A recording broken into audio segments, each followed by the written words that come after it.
నేను మీడియా ద్వారా తెలియజేసేది ఒకటే, దయచేసి వైసీపీ కార్యకర్తలందరూ ఆలోచించండి.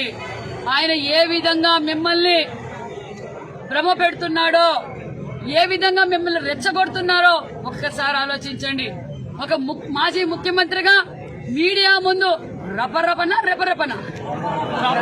అంట ఏంటంటే ఒక ముఖ్యమంత్రి గారు రెచ్చగొట్టే విధానం కాదా?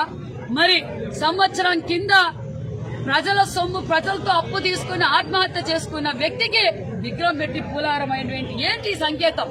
ప్రజలకు ఏం మెసేజ్ ఇస్తున్నారు? యువతను రెచ్చగొడుతున్నారు. దయచేసి వైసీపీ కార్యకర్తలందరూ ఆలోచించండి. ఈ రోజు ఆయన మిమ్మల్ని వాడుకుంటున్నాడు, మిమ్మల్ని రెచ్చగొడుతున్నారు. దయచేసి మీరు బాగుండాలనుకుంటే ఒక్కసారి ఆలోచించండి. మీ వైసీపీ కార్యకర్త కారు కింద పడి చనిపోతే లాగి పక్కకు పడేశారు.